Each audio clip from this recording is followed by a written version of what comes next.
Stalker 2 is barely 1 week old and we already have over 350 mods listed on Nexus Mods to fine-tune the game and fix some core issues. The modding community is killing it. With these 12 mods, of which most have different options available, you can customize the difficulty and gaming experience to your liking. Each of those mods is super easy to install, just put the unpacked file into this folder. The mod folder at the end with the little wave symbol has to be manually created in the beginning. Apart from that, you simply put all your unpacked mod files there.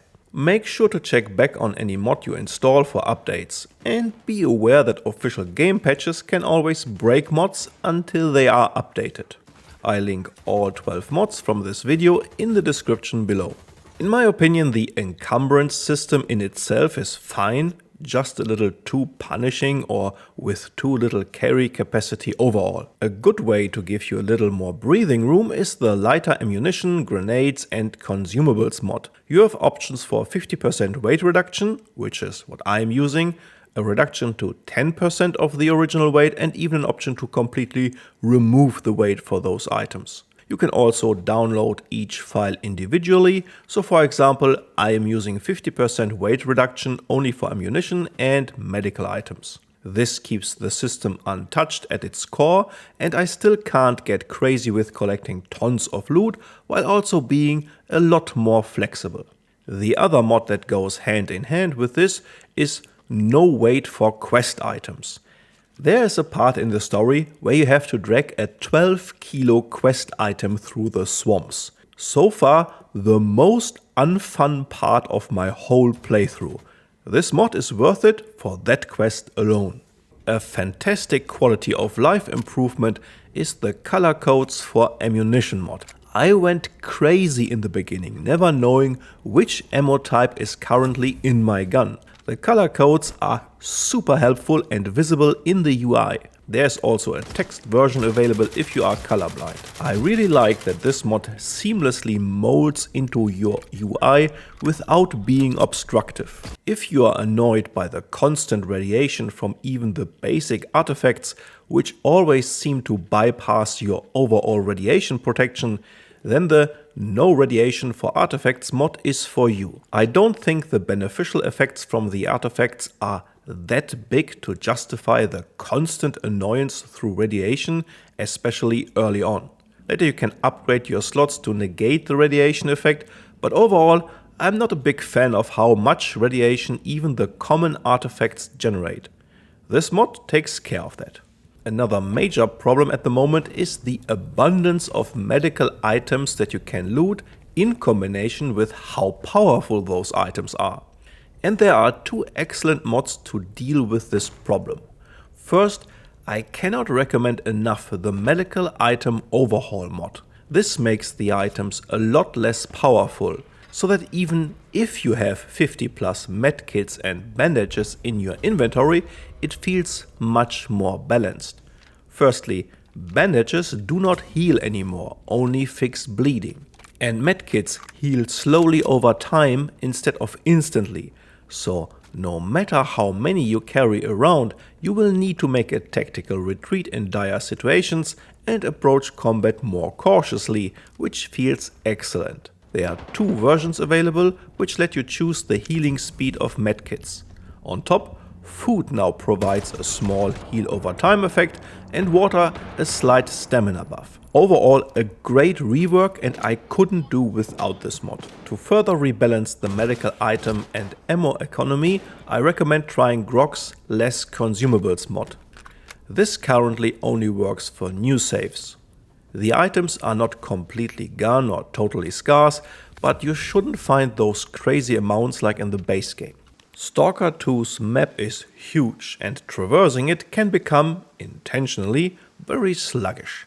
Again, I think the endurance system in itself is fine, just not tuned to my liking. With less sprint costs you can at least sprint for longer distances, but will still feel a significant impact if you run around with only a few items or if you are loaded like a loot goblin. There are versions for 25%, 50% and 75% reduction available. I recommend using the 50% version, which feels nicely balanced overall. Then we have the Spongy Mutants, which eat up your ammunition really fast. Again, Grog has you covered with a modular mutant health mod. I recommend using his balanced all-in-one version. This way, mutants still pose a significant threat, but their insane armor levels are balanced out with less health. It doesn't turn the game into easy mode, but will work wonders for your sanity. Highly recommended mod. Another hot topic are the very high repair costs in combination with high durability loss. The next two mods let you adjust those settings.